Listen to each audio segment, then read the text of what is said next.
He wears number 67, but he's number 1 in your heart.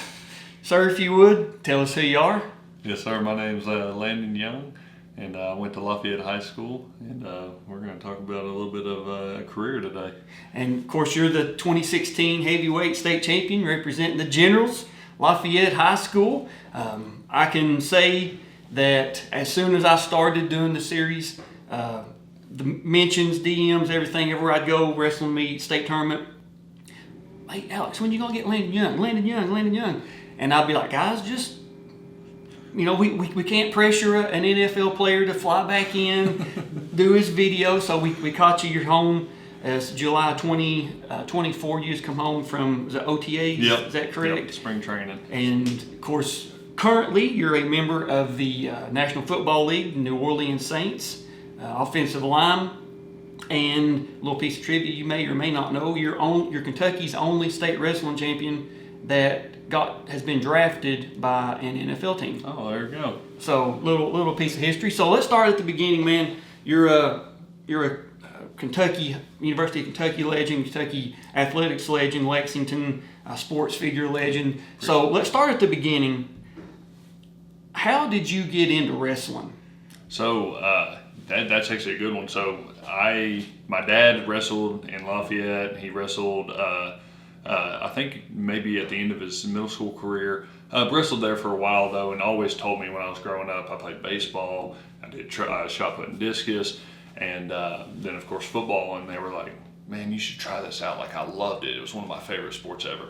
And I said, "You know what? I'll go give it a try." And in 7th grade, came from Jesse Clark Middle School, came up to the high school. Coach Green, Coach Teeter, they both took me in and kind of showed me the ropes, and I fell in love with it almost instantly. Now, it was definitely a lot of work, and but I was used to working. Mm-hmm. And so I got into it because of my dad, and ended up falling in love with it and making my own sort of career path through that. And your dad is Randall, correct? Yes. Okay. One of our good referee buddies, he's actually currently the president of the Referee Association, Kenny Lonkard. He actually wrestled your dad in the '83 heavyweight state tournament. So every time I'm around Kenny, he always brings that up about, I beat Landon's dad, So Kenny, we know you're gonna be watching this. So you come in as a freshman, you're in the state finals, and let's go over that real quick. Come up a little bit short against Bobby Bryant, Trinity.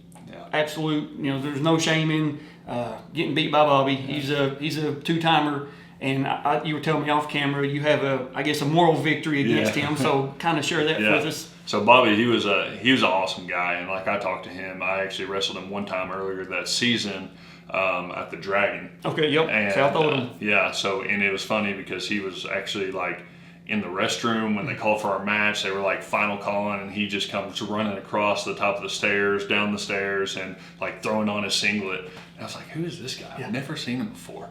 And little did I know that he ended up beating me like 15-3 in that match. And so it come to the end, and we were actually some of the lightest heavyweights at that point to be in a state finals match, because he was weighing 225, 230, and I only weighed 235 my freshman year there. And but like I said, I had a kind of moral victory, got to talk with him, and I was actually one of the only guys that he did not pin that year. He pinned a lot of guys that year, but he was an absolute monster. He was definitely a threat, and you get in my head a little bit going into that state finals match. Yeah, I get it, and I think talking to the people that were there, kind of in the know, they were kind of expecting a Austin Myers from Campbell County versus Bobby Bryant finals, but Bobby went up to heavyweight that year. So that could have been an all-timer between Austin and Bobby there, man. You talk about what was it? Clash of Titans. Gorilla Monsoon said WrestleMania 3, Andre and Hulk, the irresistible force meeting the immovable object. Those two going at it would have been something of the Lexington might have exploded. The Alltech Arena may have just blew up, whatever. Well, I knew we talked. I mean, just through our club alone, through Lafayette, like we were talking. We were like, man, I just hope they both go 220. Go 220. Yeah. No, I get it, man. I get it.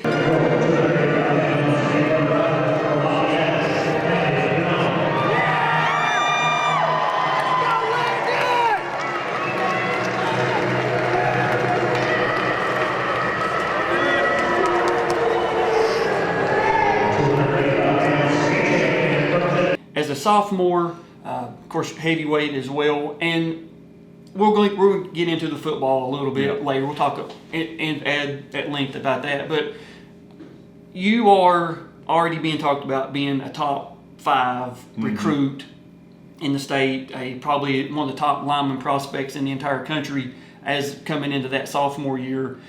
Does the noise kind of start creeping in? Hey, maybe I shouldn't do this, or maybe my focus is elsewhere, or how does it go for you? So I would say probably not as early as sophomore. Junior year is really when a lot of that starts flowing. You get a little bit, and like coaches are coming to see you, and you get the buzz from town, you get the buzz from coaches, and but really junior year was when it really heavily came in. But sophomore year, like, man, maybe I get a chance to do something. Yeah. And I was so naive to the whole process and everything, so I really wanted to say, let's sit down, let's keep on doing all my sports, let's not narrow it down, and this is the last time I get a chance to do any of this other stuff besides football. Yeah. And so try to take the most of it, but it definitely there was a focus there that I knew that there was something farther than high school ball and college, or to go to college football. I got you, and of course we'll talk about this later, but everybody knows I'm a huge Kentucky fan, basketball, football, whatever, tiddlywinks. It doesn't matter if it's Kentucky. I'm going to be a fan of it, and listening to Kentucky sports radio, whether it's the pre-show, post-game show, call-in show, and they'd be out doing their show there at the stadium before, I guess it was still Commonwealth at the time, Commonwealth Stadium, and you'd come walking by and they couldn't say your name on the radio, I guess, recruiting, whatever, and they'd be like, oh yeah, he's just they beat whatever, they beat Henry Clay last night, they beat Taste Creek, hey, good game there, LY, and so it was kind of started hearing the chatter, and amongst the wrestling community, everybody was talking about what meet you were going to be at, who you wrestled, kind of like what you said with Bobby. Well, I wrestled Landon, but I went to the, he made it out of the first minute. You know what I mean? It's like prime era of Mike Tyson. Landon didn't pin me in the first minute. So, as a sophomore, 2014, of course, you're still heavyweight, 4th place. Yeah. Ended up losing to, I think it was Brandon Johnson from Dixie. Yes, absolute monster. Yeah. Brandon won most pins in the least amount of time, the quickest pin, 2-timer. He wrestled all 5 bouts in 2014 and all 5 bouts in 2015.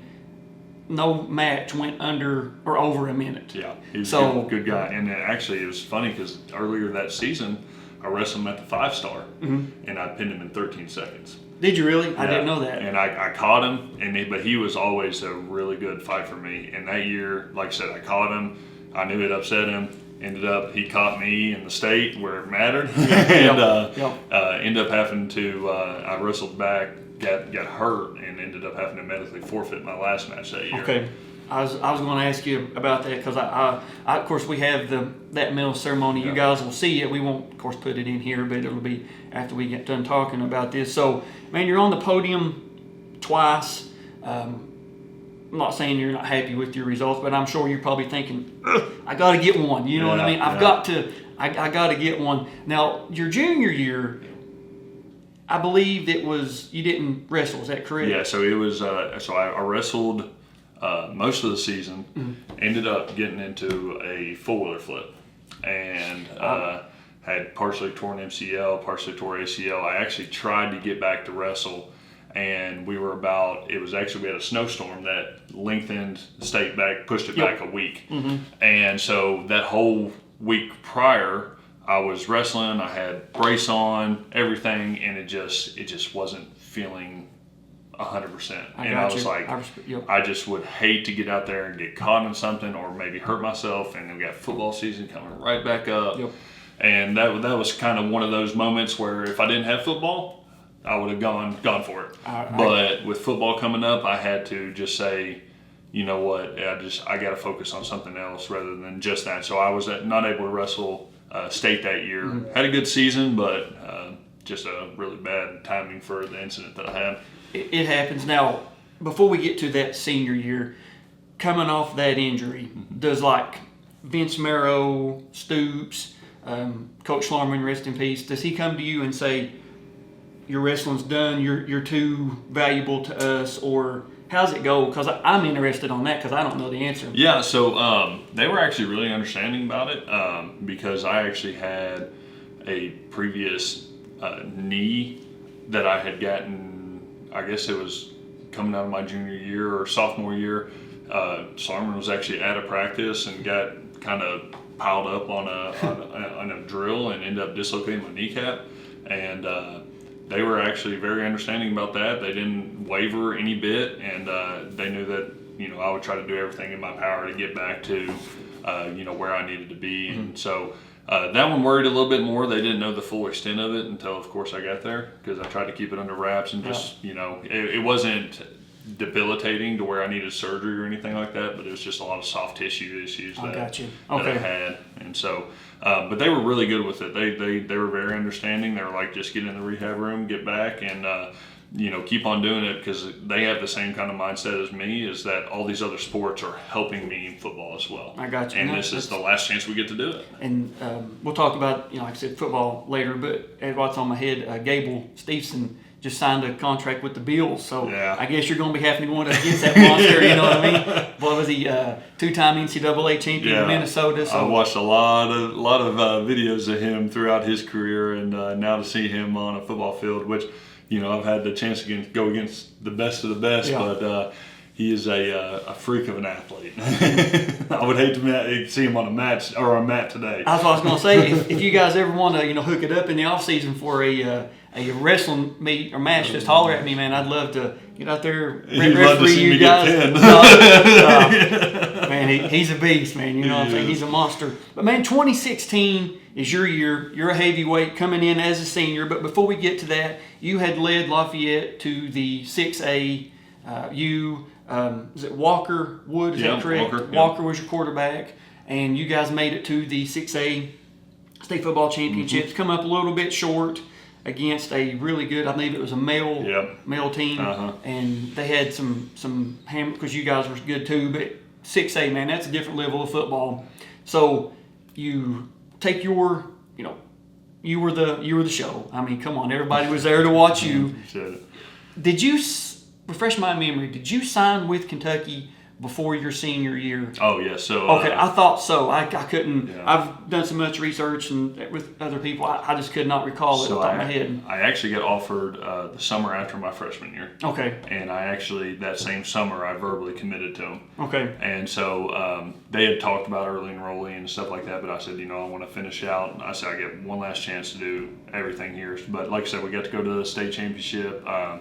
Had Walker, had Jed Wills, which is starting tackle for the Browns now, and he just signed a new contract with them, so they're going to keep him for a while. And so we had a really, really good team. We made the state finals for the first time in, I believe it was 40-something years at Lafayette, and we had a really, really good football team, and we really, really enjoyed that whole run. It was great for the city and everything. And I believe Ryan Lemon on KSR the other day said that Fayette County had like 6 NFL players, Jed, the key boy, I can't think of his name, played at Frederick Douglass. Yep. A couple other names I can't. I know, like Lucky Jackson. Yes. Yeah, he went through it for a while. Him. And I'm sure there's some other guys that had a little short spurt they can try out. But it's pretty cool that one county can have 6 NFL players on active rosters. Absolutely. And the talent that's in the pipeline now, especially what's coming out of Frederick Douglass, some of these other schools, it's coming. But anyways, you get to that state championship, come up, a little bit short, winning a team state championship.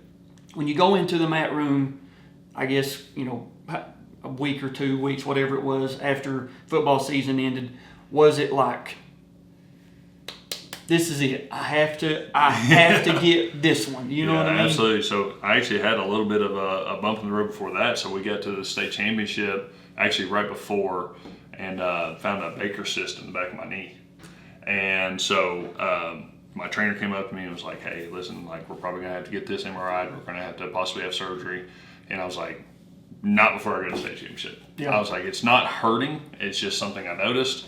So I ended up going to play state championship. I had surgery right after the state championship and had just a scope on my meniscus. Went to the Army All-American game about 7 days after I had surgery, played in it, and that's why I ended up having a shorter season in wrestling season. But man, as soon as I got back, I was like, I got 4 tournaments, and I have to make every single one of those, or else I'm not eligible to go to region. And I said, this has to be it. I'm in good shape. I've continued working out the whole time, but I was like, we had Matt Green coming in. We had a couple other guys that had come in to help us that were big guys and old heavyweights. That had an old heavyweight from Woodford County, Matt Bird. Oh yeah, Matt's my buddy. Yeah, and so both those guys were coming in. We had, it was funny, Coach Green even had a guy, I forgot what his name is, but he was a tugboat captain and came in, and dude was young in his upper 20s, maybe 30, had like this baggy sweatshirt, sweatpants off, took it off. Dude was freaking bricked up and had his way with me on that mat the whole day practice. But man, Matt Green, Matt Bird, they wrestled me nonstop. Oh. And it was just anything we could do to just grind and get into that gear, because we all know that football shape's different than wrestling shape. Yeah, absolutely, man. And of course, Matt Bird, 2007 heavyweight state champion, Woodford County, and of course Matt Green, no relation to me, 2008 state champion, 215 for Lafayette. We'll talk about Lafayette state champions just in a second. And you come in, was it like? You get all the publicity, and you should, for what you've done. You had you, Drake, and Cash, all the 3 Kentucky guys all coming to Kentucky. When you show up to a wrestling, I like asking guys that are like former state champions this question, but like especially you. I mean, you were an NFL prospect coming, before you even stepped a foot in the University of Kentucky. Appreciate it. Was it like when you got out and you wrestled somebody? Did you kind of have like the bluff on them already? Like this dude's already, I can feel that, there's no, I've beat him before I even stepped on the mat. How did it go for you? There was definitely a couple of times that I definitely think that I got into people's heads before we even shook hands. I believe that. And it was, and it's not even, some of it was about football and some of it was just because I was 6'7". Yeah. By my senior year, I'd filled out. I actually cut from 316 to 285 for a wrestling season. And so I was a bigger frame guy and I was a longer guy, but I was also a guy that wrestled like a lightweight most of the time. Like I was a blast double and a snatch single, and we always laughed because me and Angel, we kind of switched roles. He was always the cowboy and the thrower and the lat drop, and I was shooting singles and doubles. And that's now 2016. We were talking about this earlier off camera. I was doing my research and I got to officiate all 3. You had 3 matches at the regional tournament in Boyle County. I got to officiate all 3, and it was all 3 pins, of course. In the finals of that regional tournament, you wrestled Justice Williams from Madison Southern, and the buzz was kind of everybody's getting a photo with you at the state tournament. Everybody coming in. Did like some of the coaches, Kentucky, or some of your teammates come watch you in the finals, or how did it go? Yeah, absolutely. So I had a couple coaches from UK actually come to the state tournament, and at the time Cash had already early enrollee, so he's working out and everything, so they didn't make it. But we did have some coaches. I had some old high school coaches that I'd had previous come in, but it was definitely good to have I had a big support system there. The horse park, man, Lafayette High School to the horse park, maybe a 10-minute trip in traffic. Yeah, not bad. It's not bad at all. No. You're a Fayette County guy, University of Kentucky signee.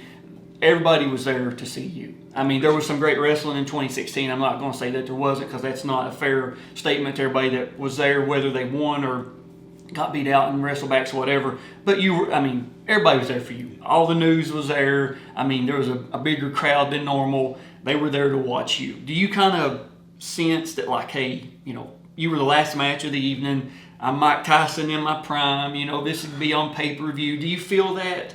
Definitely did. Before a lot of those matches, I wouldn't get super nervous. Like, I always get a little bit of jitters, a little bit of butterflies.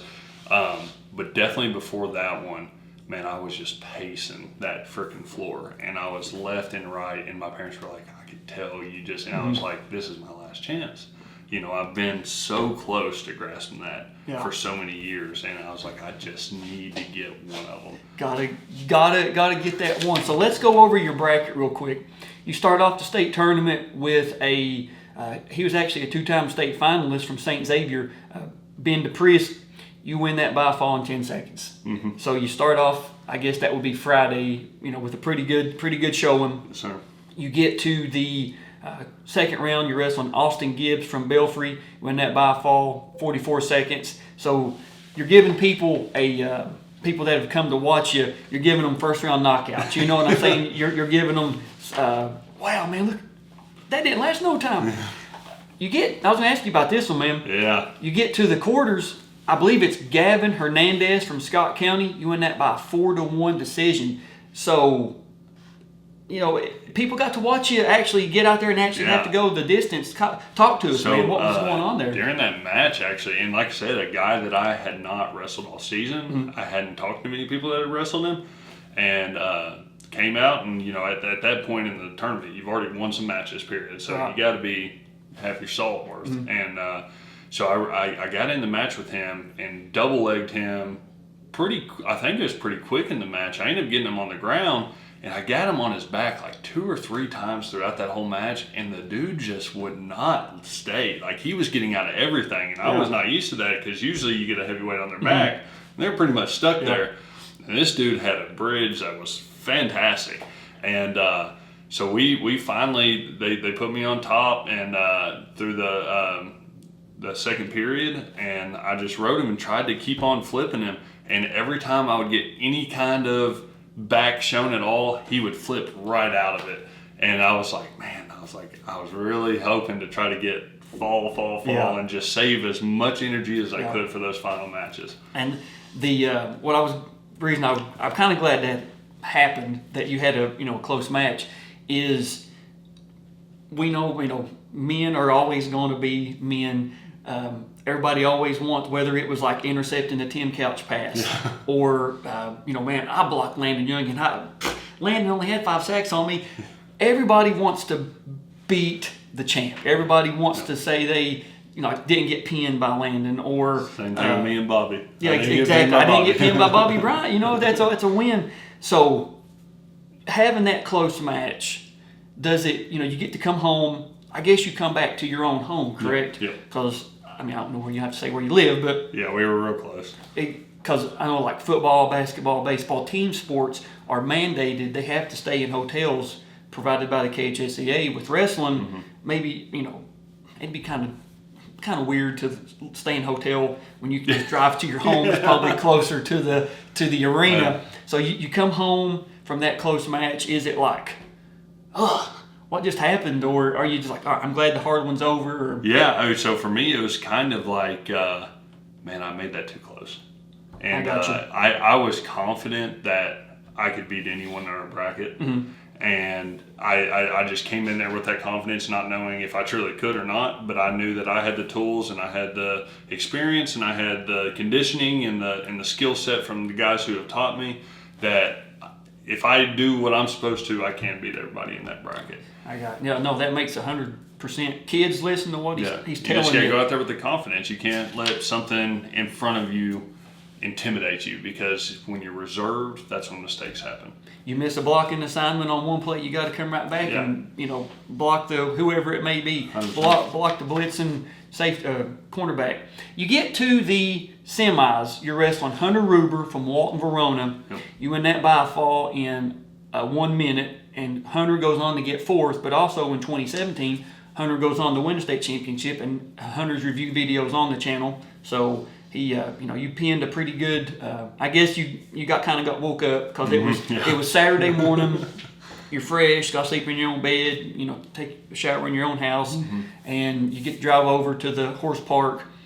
You get that first period 1 minute pin. It's got to feel good being back in the finals, knowing I'm where I'm supposed to be. Yep. Now let's just let's finish this thing right. Yeah, and like I said, the nerves were kicking in. We actually, like I said, it's a long day. You win that first match in the morning, and then you're not wrestling again until gosh, I don't even know what time it was, maybe 7 at night. I would say every bit of 7 at least, if not later. Yeah, so we left and actually went to one of my coach's apartments, me and Angel, and we were sitting there and we were just relaxing, trying to take a little nap. We were, we ate some rice and chicken and some broccoli, and we were just trying to, think about it, play. And, when you're sitting there, you just get all that time. It's such a hurry up, wait. Yeah.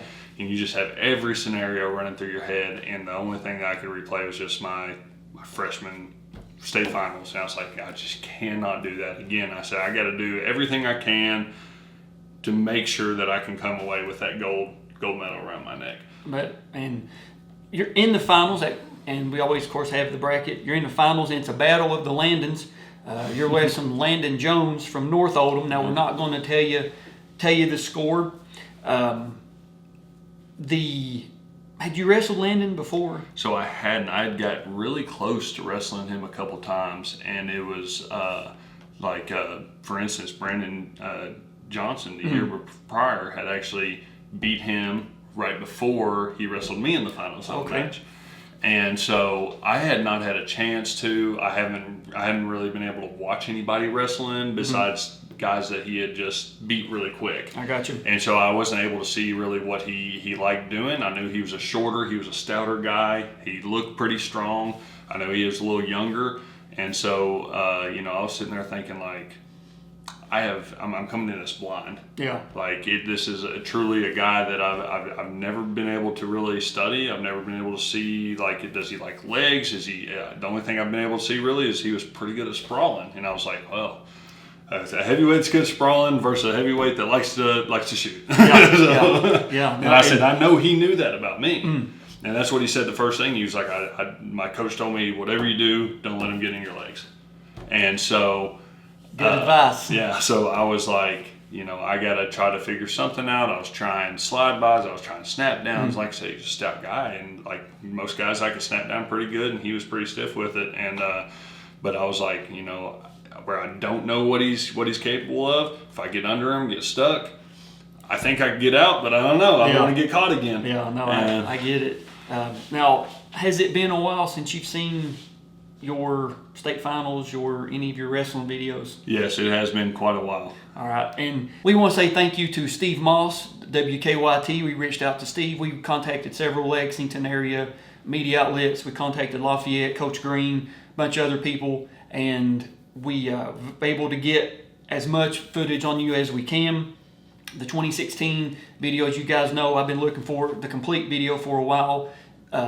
The company that filmed it only filmed highlights, so we have a pretty good highlight of your 2016. We have, of course, the medal ceremony. We have your 2016 semifinals against Hunter, and we also have a little bit of a surprise that you may or may not have ever seen from 1983, if that kind of gives you a hint of what it is. So we are going to move some things around, get our computer set. We'll see you guys in 1983 and 2016. We'll see you there. So you guys are seeing what we're seeing. Now you can see it says 1983 district tournament. Of course, we talked earlier about your dad, being a state tournament participant there in 83. But he also was the 1983 district, I believe it was District 7 champion in heavyweight division, and we actually have the medal ceremony for that, so I couldn't leave it out. Yeah. And of course, like I said earlier, you were kind of the show there at the state tournament. Everybody was there to see you, but whenever your dad's name gets called, I mean, everybody from all the teams like, Brando, yeah, man. So, man, let's go back and let's watch it.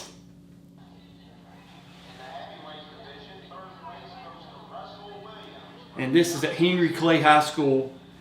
Thank you to Eric Dingus for the tape.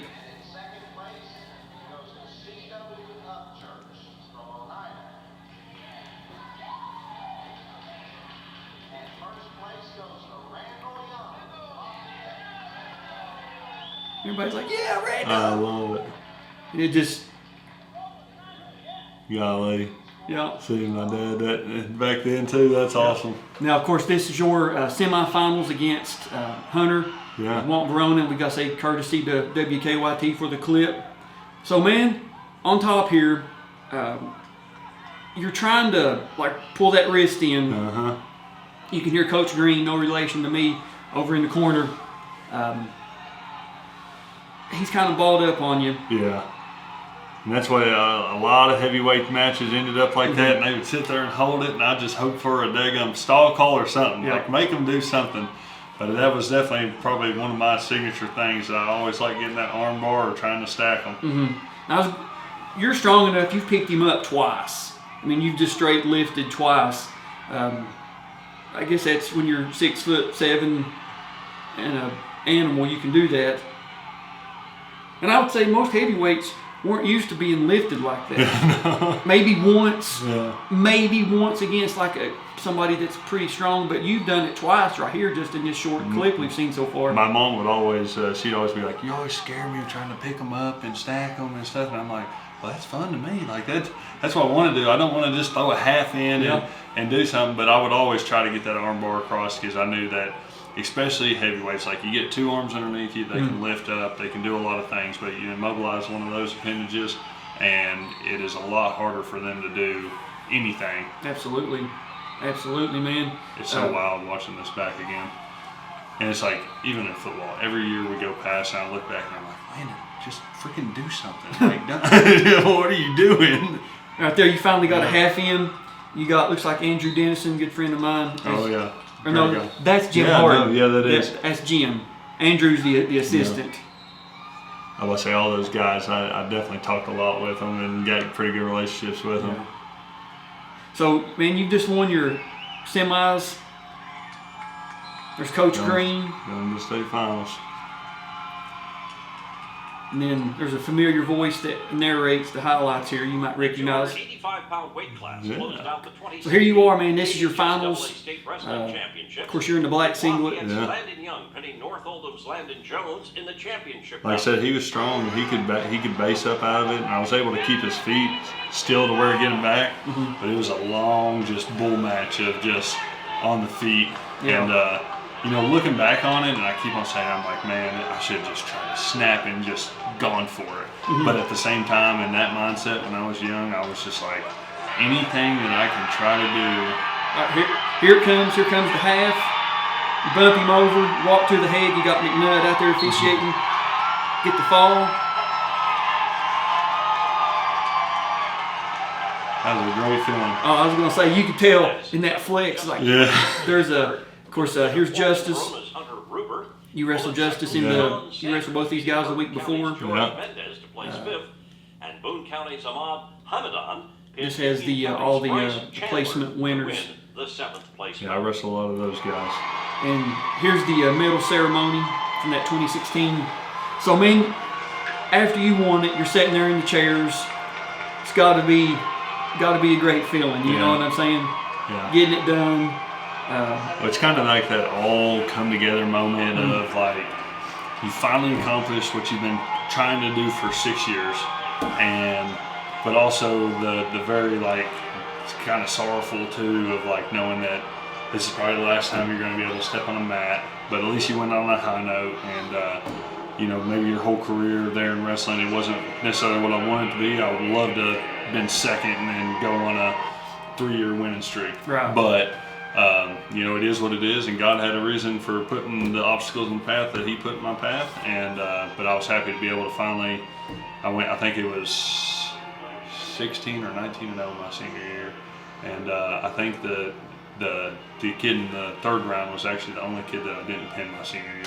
And I was going to say, you actually win the most pins in the least amount of time award that year for the whole tournament. 4 pins in a total of 7 minutes and 6 seconds. So that's kind of a cool accomplishment. Yes, and the every time I'd watch, you know, football games, which we'll talk about football games just in a minute, some of the famous ones you were a part of, and they would say something about state champion wrestler or what. I'm like, that's right, baby. That's my guy. It's so funny because I look back and I was like, man, I thought I was pudgy in 2016, and I look back at the videos now and I'm like, man, I wish I looked that trim. Still, that was probably the best shape of my life though that I've ever been in. I mean, we were doing miles a day in the wrestling room, and it was an awesome feeling right here. And like I said, being able to hug Coach Green and There he comes, man. Pick him up. I told him I was measure. going to lat drop him, and he told me I couldn't do it. Should have, man. Should have. Coach Green was awesome, though. He wrestled me until my sophomore year of high school. Really? Yeah, he would wrestle me in practice, and then junior year he kind of said, I think I need to step away from that. I mean, we need to get somebody else in here. I don't blame him. That was a smart move on his part, man. So all that work in the mat room paid off. Yeah. You got your one in the banners of Lafayette. Let's go over Lafayette's state champions here real quick. The first state champion was Rob Rickman, 1992, 171 pounds. Rob, if you're watching this, reach out to me. Matt Green, 2008, 215 pounds. Matt, same thing. I got your video. Reach out. We've done Angels video. It's on the channel. Of course, you. And then Braden Giannone from 2020 and 2022. I had a chance to watch him just practice in the room, and man, that kid was a workhorse. He was smooth, man. He beat some really good wrestlers too. Yeah. Not just that he won. I mean, he beat some animals. Yeah. So your senior year, man, took your team to the state football championship, state wrestling champion, but your high school career had ended because you were also a very decorated, which you guys can probably guess, your sport wasn't the 100-meter dash. You know, it was Ran a couple Buffalo runs, though. it was the shot put and discus, and you're a multiple-time state champion on that. So tell us about your track and field. Yeah, so I had a chance actually coming out of middle school, went to the USATF Junior Olympics, placed second in both of those, got into high school, and was really trying to, kind of dive for that state record. And I set a lot of meet records and everything, and I was like, the meet records are cool and everything, but the state record's what you want. Yeah. And so ended up freshman year, went in, got second, scratched a throw that actually would have won me that discus as my freshman. And but ended up winning 3 straight discus championships after that. My senior year, I think I won with 177 feet. But the farthest I've got marked that year was probably 186, 188 feet. Is that the state record? No, so actually the state record, and it's been there for a long time. But I think it was a boy by the last name of Owens maybe that has the state record, and it was 194 feet. What do you take a rocket launcher and? I'm done. Yeah, I mean if you can't break it, you know what I'm saying? It ain't going to be broke. Launching it, but and then in shot put, I don't remember what I got my freshman year, but I remember I ended up getting 2 second place, and my junior year I won. The kid out of Scott County, he came out. He was a young guy that was really, really talented. His family, they all threw. His sister threw for Louisville. But I think his mom actually went through like Olympic trials and stuff like that for shot put and discus. And if not, we went to Bluegrass State games, and they would all throw and get to know them really well. Really good family. He ended up going to play football at Louisville. I tried to get him to Kentucky, tried to get him to the good side, but he had to fall for the temptation, And it was down. And but no, he ended up taking it, beat me by a couple inches my senior year. But anyways, had an awesome career there. Really enjoyed it, and can't never complain about leaving a high school career with 4 state championships. I was going to say, man, that's stuff that stuff of legends. I mean, I'm not just saying that. I mean, it truly is to be able to say that the football, the wrestling, being a multiple sport athlete, and that's something that we have found through our series is especially like in the 80s and 90s, where especially in I don't want to say smaller schools, but maybe smaller communities where everybody was on the football team, everybody's on the wrestling team, everybody's on the baseball team. They went to state, they would do travel teams, they would do whatever. As long as kids are having fun with it, let them play. Yeah. Don't specify, don't just say, I'm focusing only on this. You're having fun with it. This is a very short trip. Yeah, very. On this planet, get out and have fun with it. And that's what I try telling people all the time. I try telling other coaches that I go and talk to at different schools is especially football coaches, because I know football coaches want you there year round. They want you like a college program. But let your kids go out and play other sports. Let them go throw shot put and disc, and let them go wrestle, because all of those sports are all going to correlate to each other. And if you want a better football player, you're going to get him in the wrestling room. Absolutely. If you want a better shot put and discus, you're going to get him in the wrestling room. You're going to want a better wrestler, you're going to get him in the ring for shot put and discus. You're going to let him go play football, or you're going to get him out running track. And it especially at that age, it lets you not burn out. It lets you get a little different scenario, a little different scenery, a little different group of people to be around, and it lets you really, really dive into that sport at a time. And I wouldn't be half the football player that I am today if I didn't have wrestling in my background and track and field in my background. And I'm telling you, I'm at the highest level of football that you can get to. And every single one of the coaches, when I said that I wrestled in high school, they were all ecstatic. I can believe That's that. the number one thing that, I mean, it would draw you and separate you from another player. Is like all these guys like, oh, you wrestled? Well, how'd you do? And then you hear, but just the fact that you're on a mat and you're wrestling is something that they take way over a lot of different things. Absolutely, bro. And let's talk about that football career. I know you guys know Landon from football, but he was a state wrestling champion first. And we want to make sure that that's known. Man, you go to University of Kentucky, and you, Drake, Cash, Benny, Josh Allen, all those guys. I don't want to keep naming names, but that's just off the top of my head.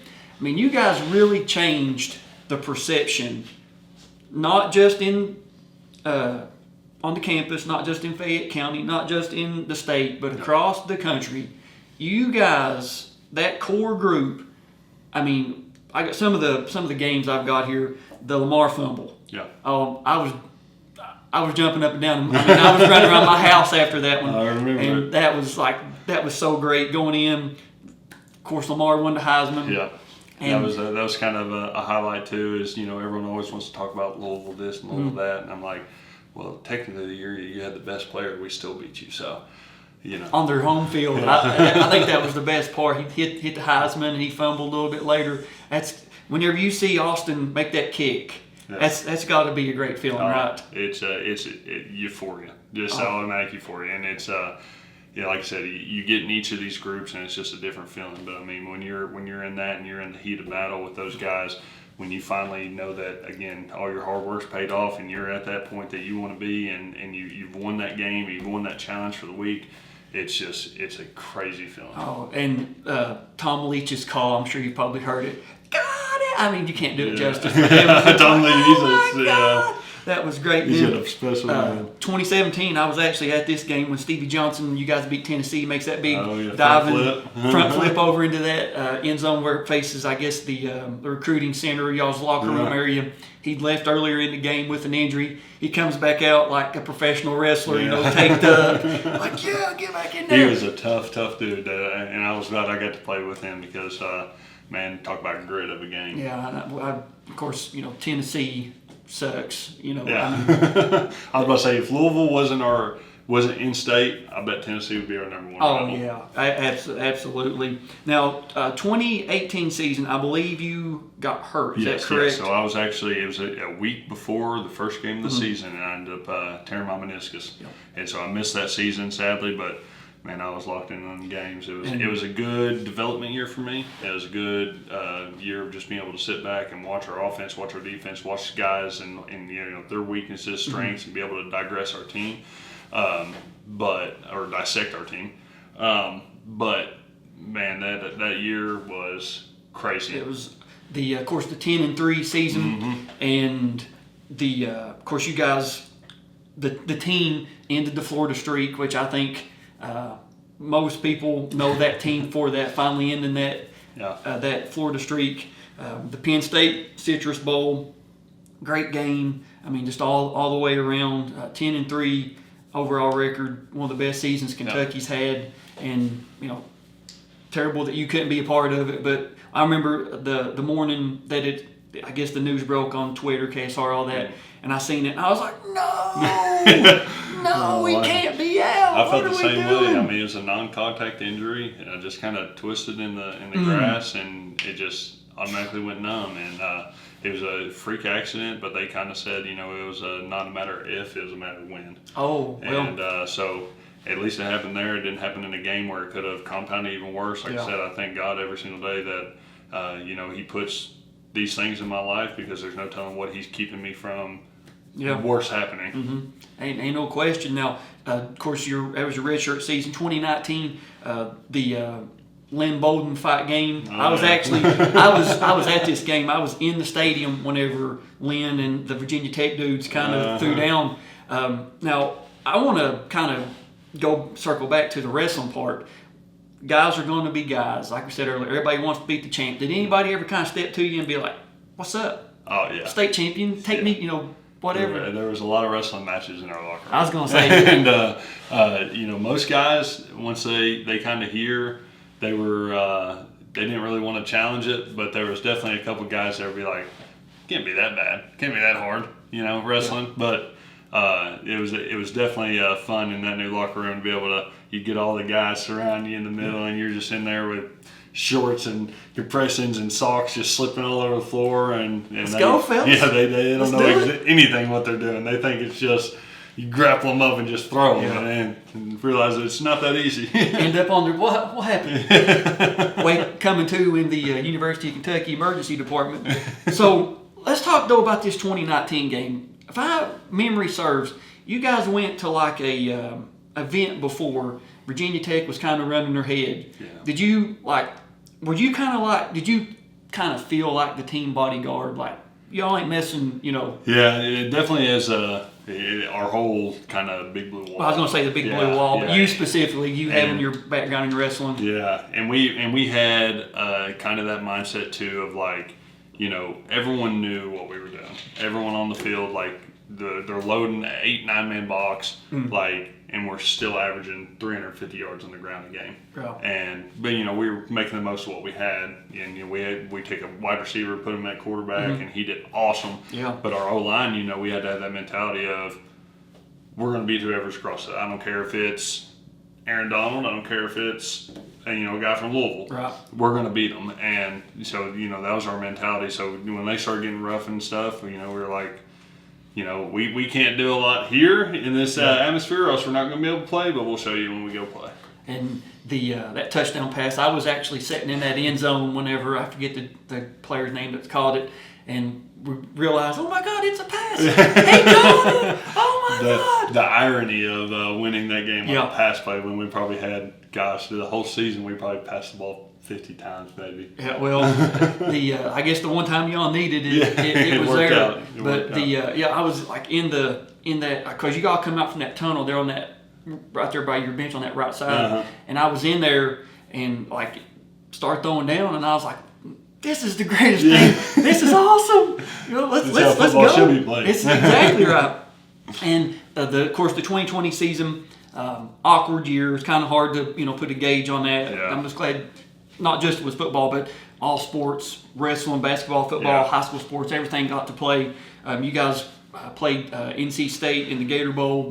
I think that was the one where they had the the CPR chest compressions and popped up. So that was pretty cool. And also we talked earlier about Coach Schlarman passing away, building that big blue wall. That still, that phrase is going to live in Kentucky football lore for who knows how long. Yeah. Hopefully forever. It's been trademarked and everything now, so that that's nobody really, else can awesome. take it. And so that was something very special with Schlarman. And like I said, rest his soul. And great man, one of the best men I've ever been able to meet. Period, but also coached by. Yeah. And I've still talked to his family and everything, and they were really, really awesome people. And like I said, I hate for the situation. We watched him for a year and a half kind of deteriorate, and but man, that man, no matter what situation he went to, he would literally go do chemo and come back out and try to coach us that afternoon. My goodness. Talk about a tough guy.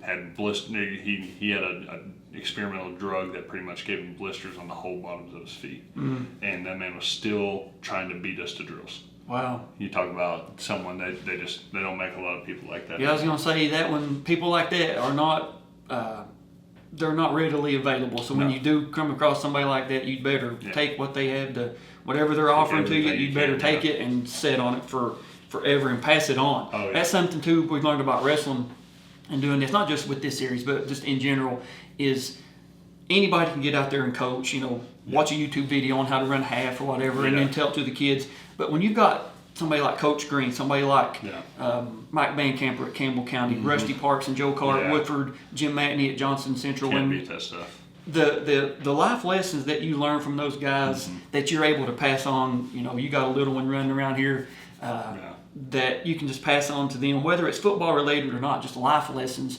of this is how we're going to do it. Yeah. We know what we're capable of, and this is the way we're going to do it, and we're not going to expect anything less but that. But earlier we talked about being the only Kentucky state champion that's been drafted in the NFL, man. 2021, you got to hear your name called by the New Orleans Saints, the 6th round, 206 pick, man. And, of course, number 67 all the way from, was 67 your like middle school, elementary number, all the way through? It's funny because there's a whole line of story, and it's, like I said, it's very God-driven. And, when I first started playing baseball, they kind of gave us free rein. They said, what do you want your number to be? And, me not knowing baseball numbers or anything, I was like, my grandmother had actually just passed away. Okay. She died at the age of 67 from stage 4 lung cancer. And so I said, you know what, I want to do 67 to commemorate her. And so I chose that. My dad said, I don't want any input on what your number is. Later to find out that his high school and middle school number was 67. Oh my goodness. I ended up being 6'7". My grandparents on my mother's side got married in 67. And then I'm on the only team that was founded in 67. We rest our case, Your Honor. I mean, there's nothing else to say there. And so the last Kentucky guy that was on the Saints was Larry Wolford, number 67. Larry, I remember Larry. Yep. He played, was it Madison Central? Yeah, Is that correct? Madison Central, Madison Southern? Right. One of the other ones. And also, we'd be Corey Peters. I don't want to say you're the only Kentucky wrestler but that played in the NFL, but Corey Peters, he wrestled at Louisville Central like 2006, 2007. So, man, a pretty good pipeline. And, of course, as of this filming, this is July 2024. Man, you're on the roster. You just, like I said, just got back from the off-season camp, and I guess you'll be heading back down as of this filming Sunday. Wow, I'm glad we caught you. Glad we were able to get with you, man. Yeah, absolutely. And every time a Saints game is on, I don't really have an NFL team. I'm sure people, maybe in Northern Kentucky, Western Kentucky, maybe the Bengals or the Titans. Yeah. But I think most people, because we don't have a pro team, I think they follow just Kentucky players, who they get the attachment to. I was a Benny Snell fan. I'm a Josh Allen fan. Will Levis, you name it. If they come to Kentucky, I'm going to be a fan of them if they go on to the next level. Same thing with NFL or NBA players. I mean, we got so many of them. It's kind of hard to keep up if somebody's in the finals or whatever. But, man, every time a Saints game is on, I'm, watching. All right, hey, offense is out there. All right, come on, Landon, do something good. I appreciate it. So, hit somebody with a lap drop, you know what I mean? Hit a double. Hey, there's no telling how many times that's run through my head, though, and someone puts like a cheap shot, and I'm like, gosh, I'll just let the freaking Jap Wizard them right now. just hit it, you know what I mean? Just hit it. You talk about making ESPN top 10. Then we have, let's watch offensive lineman from the New Orleans Saints, Landon Young, throw this guy across the 45-yard line. So, Landon, man, we've covered a lot of ground. Great video, great review. Before we, wrap this one up, talk to the up-and-coming, whether underclassmen, elementary, middle school, about like a few things that maybe you wish you would have known on your journey that's got you where you are. Oh, that's a good one.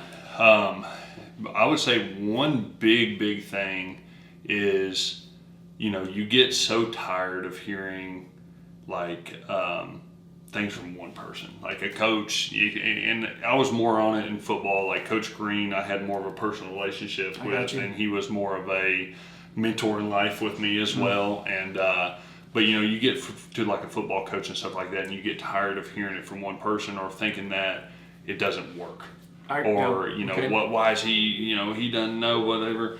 And I say always take. Oh, sorry. No, you're fine. You're fine. But always take each piece of advice to heart, because these guys are put in situations for a reason. and they are given the responsibility of your raising and your development for a reason. And if it doesn't click with that person, find someone else that can tell you that information as well. So, and not just that, but I would also say to not take anything for granted. Take every single opportunity you can to do whatever you can in high school. Like even though I was busy with shot put and discus and football and everything, like I still went out to Locust Trace and was the FFA president.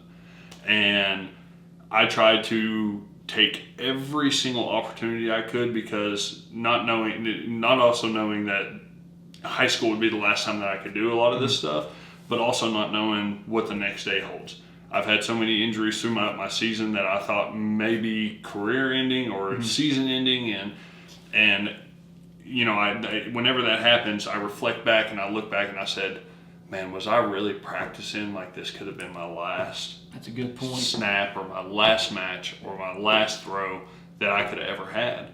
And if I would have taken that stance when I was that age and been able to really go out to practice and saying, instead of saying, it's hot, I really don't want to practice today, saying, man, this is a chance to get better. Yeah. I get to do this. I don't have to do it.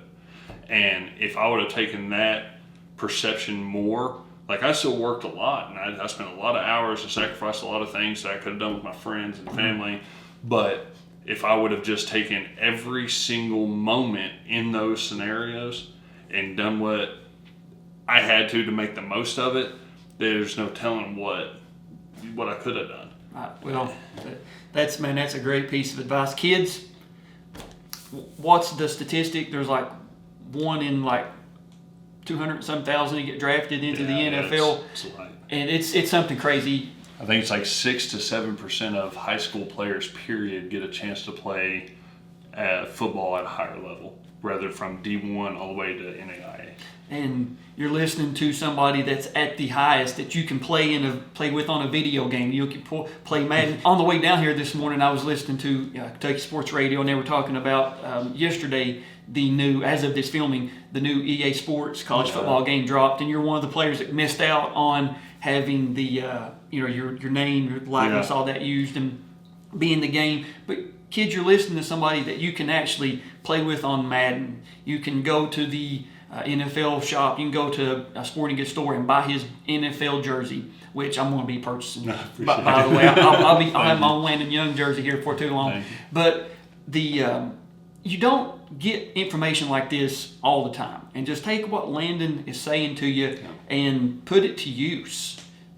Practice sometimes isn't fun. Sometimes cutting weight isn't fun. Those long bus rides, going or coming, long meets some days, whether you play other sports as well, but just with wrestling specifically, like I think it's like 97 degrees out today. Sometimes it's going to be hot out. Sometimes it's going to be, especially in Louisiana, it's going to be a little humid. You know what I'm saying? And getting to do it, not taking that for granted, man. That was a great piece of advice. And appreciate it. While we're on it, the NIL.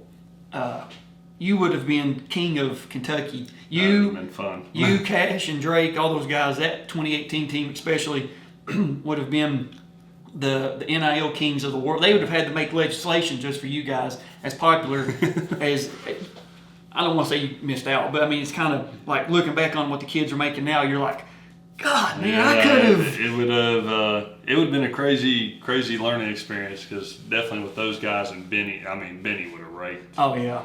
And Josh Allen. Those guys the whole would have crew. made a ton. But, being Kentucky guys, me and Drake, and we wish we would have been able to at least experience it. But, like I said, God has a reason for everything, and we're where we're supposed to be. And I hope you don't mind, but this is going to be my last piece of advice to any of y'all is, none of this is possible without the man upstairs.